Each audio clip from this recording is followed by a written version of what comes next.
بسم اللہ الرحمن الرحیم۔ امام حسین علیہ السلام کا قیام دوسرے ائمہ معصومین علیہ السلام کے بجائے انہی کے ذریعے کیوں ہوا؟ ایک مومن نے کہا کہ ایک اہل سنت بھائی نے مجھ سے یہ سوال کیا کہ امام حسین علیہ السلام کے انقلاب اور یزید کے خلاف ان کے قیام کے بارے میں آپ حضرات یہ جواب دیتے ہیں کہ امام حسین علیہ السلام نے اس لیے قیام فرمایا کیونکہ یزید خبیث دین کو منہدم کرنا چاہتا تھا۔ وہ ایک ظالم شخص تھا، حرام چیزوں کو جائز سمجھتا تھا، اور اس کے گورنروں میں عبید اللہ بن زیاد جیسے ظالم افراد شامل تھے۔ لیکن ہم جانتے ہیں کہ بنو امیہ کے دو خاندان تھے، ایک سفیانی خاندان جس میں معاویہ اور یزید شامل تھے اور ان کے زمانے کو حضرت علی علیہ السلام اور امام حسن علیہ السلام اور امام حسین علیہ السلام نے پایا۔ دوسرا مروانی خاندان جو مروان بن حکم کی نسل سے تھا۔ یہی خاندان زیادہ طاقتور تھا اور در حقیقت اسی نے اموی حکومت کو مضبوط بنیادیں فراہم کی۔ اس کی حکومت 65 ہجری سے 132 ہجری تک قائم رہی۔ اس دور کو امام سجاد علیہ السلام، امام محمد باقر علیہ السلام اور امام صادق علیہ السلام نے پایا۔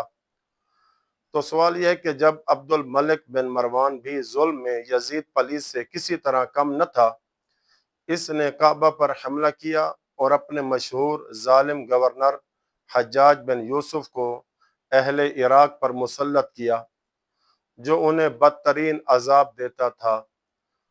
تو پھر ہم نے امام سجاد کو عبد الملک بن مروان کے خلاف ویسا انقلاب برپا کرتے ہوئے کیوں نہیں دیکھا جیسا امام حسین علیہ السلام نے یزید کے خلاف قیام کیا؟ یہ تھی پہلی بات۔ دوسری بات یہ کہ ہم سب جانتے ہیں کہ اموی حکومت کا سب سے طویل دور مروانی خاندان کا تھا۔ تو کیا یہ بات عقل میں آتی ہے کہ اس پورے دور میں کسی معصوم امام نے قیام نہ کیا ہو؟ کیا اس زمانے میں حالات بالکل درست تھے؟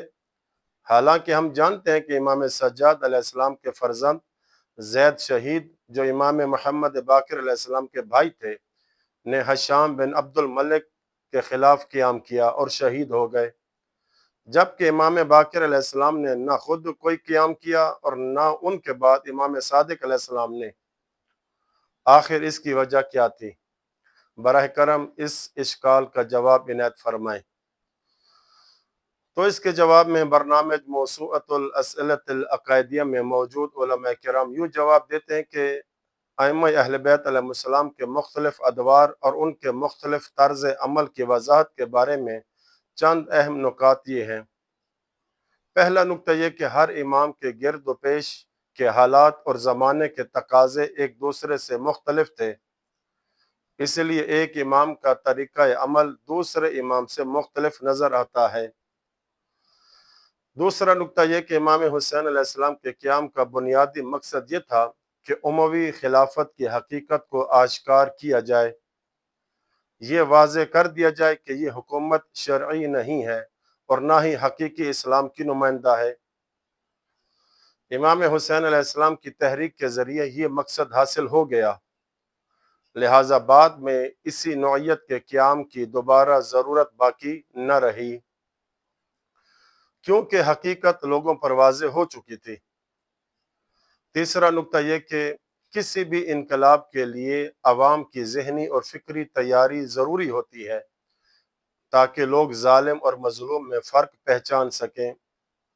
اگر یہ تیاری نہ ہو تو حق و باطل آپس میں خلط ملط ہو جاتے ہیں اور جنگ صرف دو گروہوں کی لڑائی معلوم ہوتی ہے، بلکہ ممکن ہے دونوں کو مومن جماعتیں قرار دے دیا جائے جس سے حق و باطل سے ممتاز نہ رہے۔ یہ فکری اور نفسیاتی آمادگی امام حسن علیہ السلام نے اپنے صلح نامے کے ذریعے پیدا فرمائی، جس میں انہوں نے معاویہ پر متعدد شرائط عائد کی، جن میں ایک یہ بھی تھی کہ اس کے بعد خلافت دوبارہ امام حسن مجتبی علیہ السلام اور ان کے بعد امام حسین علیہ السلام کی طرف واپس آئے گی۔